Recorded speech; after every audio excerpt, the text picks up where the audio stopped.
Hi food lovers, மீண்டும் உங்கள் அத்தனை பேரையும் லக்ஷ் போஜனாவிலே சந்திப்பதில் மகிழ்ச்சி. இது என்னன்னு கேட்டிங்கன்னா, ஒரு ரெஸ்டாரண்ட் ஸ்டைல் பன்னீர் டிஷ். இது வந்து பன்னீர் லபாப்தார்னு சொல்லிட்டு ஒரு அருமையான ரெசிபி, நல்ல க்ரீமி ஸ்ட்ரக்சரில் இருக்கக்கூடிய ஒரு சைட் டிஷ். இந்தியன் பிரெட்ஸ்னு சொல்லக்கூடிய சப்பாத்தி, பூரி, நான், ரோட்டி அது கூட ரொம்ப ஃபென்டாஸ்டிக்காக இருக்கும். இந்த ghee rice, jeera rice, plain pulao அந்த மாதிரி ஐட்டத்தை கூடயும் சைட் டிஷ்ஷாக தொட்டுன்னு சாப்பிட்லாம்.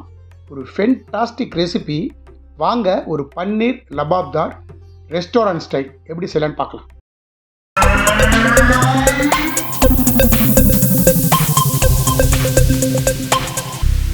ஒரு பாட் வச்சுருக்கேன். அந்த பாட்டில் வந்து ஒரு 2 டேபிள் ஸ்பூன் எண்ணெய் விட்டுருக்கேன். இது வந்து நம்ம நார்மல் கடலெண்ணெய். கடலெண்ணெய் விட்டுட்டு கொஞ்சமாக ஜீரகம், ஒரு 9 பல் பூண்டு சேர்க்குறேன். அது கூடவே ஒரு சிறு துண்டு இஞ்சி. இந்த பன்னீர் லபாப்தாரை பொறுத்த மட்டுக்கும் ஒரு கிரேவி மாதிரி இந்த மாதிரி சில ஐட்டம்ஸை சேர்த்து வதக்கினதுக்கப்புறம் அதை அரைக்கணும். அரைச்சதுக்கப்புறம் பன்னீரை தனியாக ஃப்ரை பண்ணி எடுத்துக்கணும்.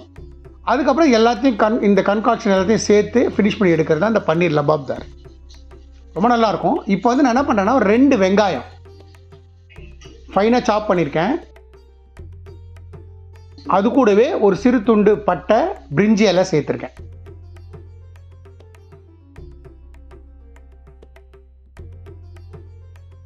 இதை நல்லா கொஞ்சம் டிரான்ஸ்லூசன்ட், அந்த வெங்காயம் வந்து டிரான்ஸ்லூசன் ஆகிற வரைக்கும் குக் பண்ணுங்க. இப்போ நான் 2 பச்சை மிளகாய் கட் பண்ணி சேர்த்துருக்கேன்.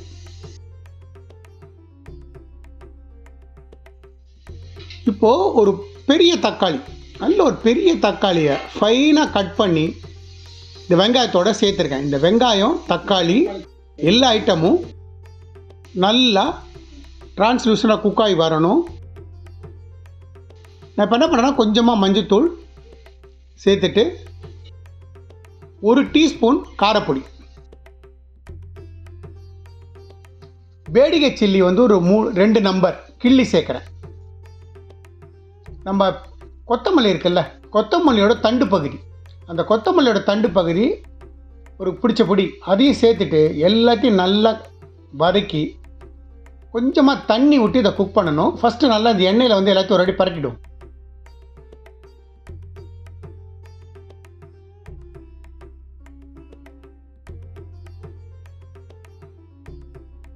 பரட்டிட்டு நான் வந்து ஒரு 20 பல் முந்திரி பருப்பும் 1 டேபிள் ஸ்பூன் பம்கின் விதையும் சேர்த்துருக்கேன். இதையும் சேர்த்து நல்லா கலக்கிடுங்க.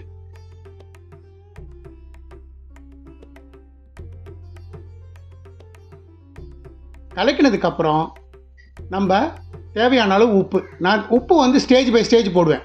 இப்போ இதில் உப்பு சேர்ப்பேன், இன்னொரு கிரேவி பண்ணுவேன், அதில் ஒரு உப்பு சேர்ப்பேன், பன்னீரில் கொஞ்சம் உப்பு சேர்ப்பேன். அதனால் பார்த்து சேர்த்துக்கோங்க.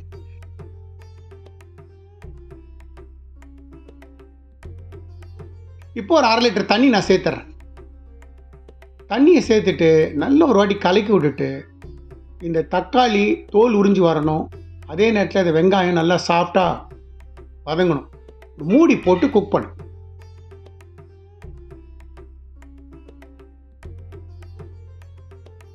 இந்த பக்கம் குக் ஆகிட்டு இருக்கும்போது இன்னொரு பர்னரில் நான் வந்து ஒரு பேன் வைக்கிறேன். பேன் வச்சுட்டு அந்த பேனில் வந்து ஒரு டேபிள் ஸ்பூன் கடலெண்ணெய் சேர்த்துக்கிறேன். அது அந்த எண்ணெய் வந்து அந்த பேன் ஃபுல்லாக ஸ்ப்ரெட் பண்ணிக்கோங்க. நான் ஒரு 1/4 டீஸ்பூன் மஞ்சள்தூள், ஒரு 1/4 டீஸ்பூன் காஷ்மீரி மிளகாய் தூள் 2 சேர்த்துக்கிறேன்.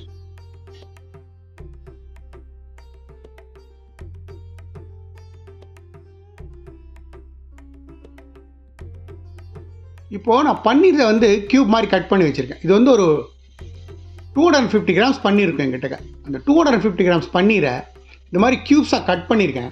அந்த கட் பண்ண பன்னீரை வந்து இந்த மிளகாய் மஞ்சத்தூளில் வந்து நல்லா டாஸ் பண்ணி அதே நேரத்தில் அவுட்டர் ரேயில் நல்லா கிறிஸ்பாகிற மாதிரி. எதுக்கு பண்ணுறோன்னு கேட்டிங்கன்னா, நம்ம இந்த கிரேவியில் பன்னீர் போடும்போது பன்னீரை வந்து ஷேப் லூஸ் பண்ணக்கூடாது, அந்த ஸ்கொயர் ஷேப்பில் அப்படியே இருக்கணும். அதுக்காக அவுட்டரில் நல்ல ஒரு கிறிஸ்பி டெக்ஸ்சர் வரதுக்காக இந்த கடாயில் போட்டு நல்லா ரோஸ்ட் பண்ணிவிடுங்க. அவுட்டர் லேயர் நல்லா கிறிஸ்ப் ஆகிட்டோம். ஆல்மோஸ்ட் நம்மளோட பன்னீர் டன்.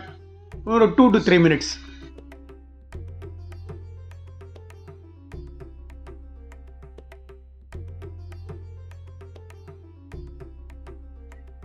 இப்போ நம்ம கிரேவி பார்க்கலாம். கிரேவி நல்லா குக் ஆகிடுத்து. பார்த்தீங்கன்னா தெரியும் உங்களுக்கு, தக்காளி நல்லா குழஞ்சி வெந்திருக்கு. அதே மாதிரி அந்த வெங்காயம் நல்லா சாஃப்ட் ஆகிடுது. இப்போ நம்ம என்ன பண்ணலாம், ஸ்டவ் ஆஃப் பண்ணிவிட்டு இந்த கிரேவியை வந்து ஒரு பிளேட்டுக்கு மாற்றிக்கலாம். இது நல்லா ரூம் டெம்பரேச்சர் வந்ததுக்கப்புறம் மிக்சியில் போட்டு வெண்ணெய் மாதிரி ஒரு பேஸ்ட்டாக அரைச்சிப்போம்.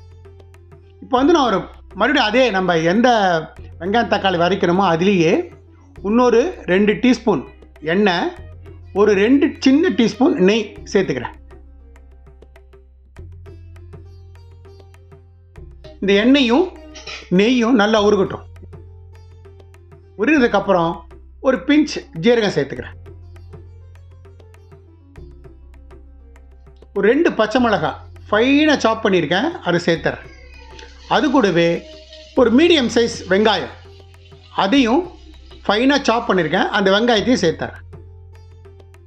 நான் பண்ணுற இந்த டிஷ்ஷு வந்து கிட்டத்தட்ட ஒரு 1 சர்வுக்கு ஒரு 7 to 8 பேர் சாப்பிட்லாம். அந்த மாதிரி நான் ப்ரிப்பேர் பண்ணுறேன். ஸோ உங்கள் வீட்டில் எத்தனை பேர் இருக்காங்களோ அதுக்கேற்ற மாதிரி இந்த வெங்காயம் தக்காளியில் நீங்கள் கூட குறைச்சி சேர்த்துக்கலாம்.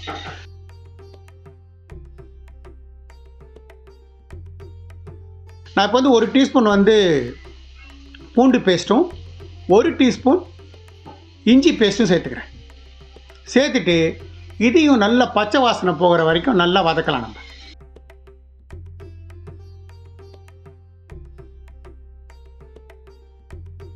ஃப்ளேம் வந்து லோ டு மீடியம் வச்சுப்போம். ஸோ தட் அந்த இஞ்சி பூண்டு பேஸ்ட் வந்து கருகாமல் இருக்கும்.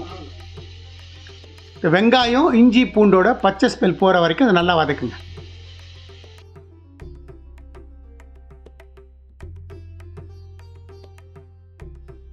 இப்போ நான் ஃப்ளேம் வந்து ஸ்லோ பண்ணிடுறேன்.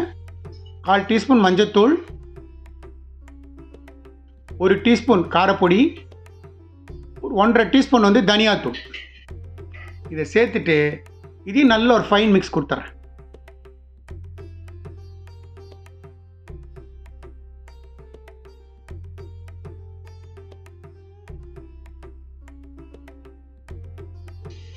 இப்போது நல்ல ஒரு பெரிய தக்காளி ஃபைனாக சாப் பண்ணியிருக்கேன், அந்த தக்காளியை சேர்த்துறேன். இப்போ தக்காளியை சேர்த்துட்டு எல்லாத்தையும் நல்லா ஒரு வாட்டி கலக்கிடுவோம். கொஞ்சமாக நான் உப்பு போட்டுக்கிறேன். நான் ஸ்டேஜ் பை ஸ்டேஜ் உப்பு போடுறேன். அந்த நம்ம கிரேவிக்கு பண்ணும்போது உப்பு போட்டிருக்கேன், இப்போ இதுலேயும் வந்து நான் உப்பு போட்டிருக்கேன். அதனால் உப்பு வந்து பாதி பாதியாக போடுங்க, ஒரு 1/2 ஸ்பூனாக போட்டு வாங்க. ஃபைனலாக டேஸ்ட் பார்த்துட்டு நம்ம உப்பு சேர்த்துக்கலாம்.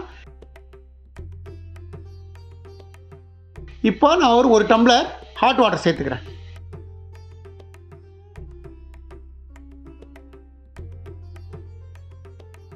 இப்போ நம்ம அரைச்சது இருக்குல்ல, நல்ல ரூம் டெம்பரேச்சர் வந்துடுது. நான் மிக்ஸி ஜாருக்கு மாற்றிட்டு நல்ல ஒரு வெண்ணெய் மாதிரி ஒரு பேஸ்ட்டை அரைச்சிட்டு உங்களுக்கு காட்டுறேன்.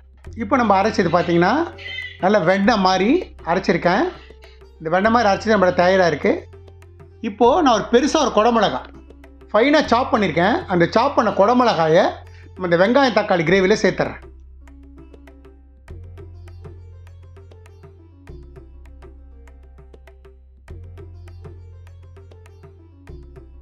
அந்த கொஞ்சமாக அந்த குடமிளகா வேகட்டும். வெந்ததுக்கப்புறம் இந்த பேஸ்ட்டை சேர்த்துருவோம் அதில். இப்போ நம்மளோட பேஸ்ட்டை சேர்த்துருவோம் இதில். சேர்த்துட்டு நான் கொஞ்சமாக மிக்சியில் தண்ணி விட்டு அலம்பி கொஞ்சமாக சேர்த்துக்கிறேன். இந்த கிரேவியை பொறுத்த மட்டுக்கும் ஒரு செமி சாலிடாக இருக்கும், ரொம்ப லூஸாக இருக்காது, அதே நேரத்தில் ரொம்ப திக்காகவும் இருக்காது. மிக்சி அலம்பி கொஞ்சமாக தண்ணி சேர்த்துக்கிறேன்.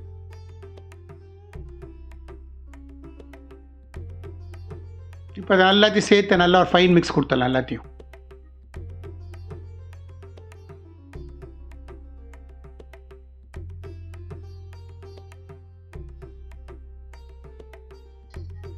நான் இந்த ஸ்டேஜில் இன்னொரு 1/2 டம்ளர் ஹாட் வாட்டர் சேர்த்துக்கிறேன்.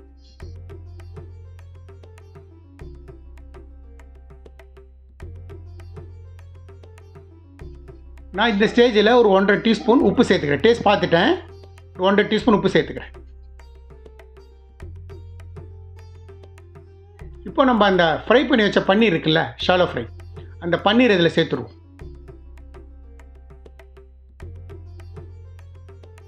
இப்போது என்கிட்டக்க நான் 100 கிராம் பன்னீர் வச்சுருக்கேன். அந்த பன்னீரை நல்ல ஒரு கிரேட்டரில் போட்டு இந்த கிரேவி மேலே துருவிடுங்க. அப்படியே ஒரு 100 கிராம் பன்னீர். இது என்ன பண்ணுன்னு கேட்டிங்கன்னா, உங்களோட அந்த கிரேவியோட ரிச்னஸ் வந்து இன்னும் கூடும். ரொம்ப நல்லாயிருக்கும் சாப்பிடும்போது. இந்த பன்னீர் வந்து சாஃப்டாக க்ரன்ச்சியாக வாயில் மாட்டோம். அது வந்து நல்ல க்ரீமி ஸ்ட்ரக்சரில் இந்த கிரேவியோட சேர்ந்து இருக்கும், பைண்ட் ஆகிருக்கும். ரெண்டும் சேர்ந்து ஃபென்டாஸ்டிக்காக இருக்கும். ஆக்சுவலாக அந்த முந்திரி பருப்பு, இந்த பம்ப்கின் சீட்ஸ் எல்லாமே திக்கனிங் கொடுக்கறது தான். ஆனால் இந்த கிரேவியை பொறுத்த மட்டும் ரொம்ப லூஸாக இருக்காது. நல்லா க்ரீமி ஸ்ட்ரக்சரில் ஃபென்டாஸ்டிக்காக இருக்கும். நான் இந்த பன்னீர் ஒரு 100 கிராம் பன்னீர் வந்து துருவிருக்கேன். துருவினதுக்கப்புறம் இதை எல்லாத்தையும் சேர்த்து ஒரு அடி மிக்ஸ் பண்ணி விட்டுடலாம்.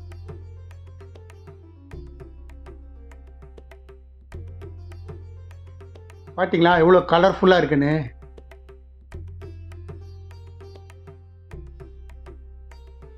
இப்போது ஆல்மோஸ்ட் நம்மளோட டிஷ்ஷு ரெடி. நான் ஃபினிஷ் பண்ணுறதுக்கு முன்னாடி கொஞ்சமாக கசூரி மேத்தி சேர்த்துக்கிறேன். நம்மளோட பன்னீர் கிரேவி தயார். நம்மளோட பன்னீர் லபாப்தார் ரெஸ்டாரண்ட் ஸ்டைல் ஒரு கிரேவி அட்டகாசமாக இருக்கும். நான் எந்த மாதிரி இன்க்ரீடியன்ஸ் போட்டு எப்படி செஞ்சேனோ அதே மாதிரி செய்யுங்க. எனக்கு கிடைச்சது எக்ஸ்ட்ரா ரிசல்ட் உங்களுக்கும் கிடைக்கும். இந்த வீடியோ பிடிச்சிருந்தால் லைக் அண்ட் ஷேர் பண்ணுங்கள். உங்கள் ஃபேமிலி அண்ட் ஃப்ரெண்ட்ஸ்க்கு வந்து ரெக்கமெண்ட் பண்ணுங்கள். மறக்காம நம்ம சேனல் வந்து சப்ஸ்கிரைப் பண்ணுங்கள். அப்படி சப்ஸ்கிரைப் பண்ணும்போது பெல் ஐக்கானை கிளிக் பண்ண மறந்துடாதீங்க. தேங்க்ஸ் ஃபார் வாட்சிங் my all videos. Lakshman signing off from Laksh Yojana.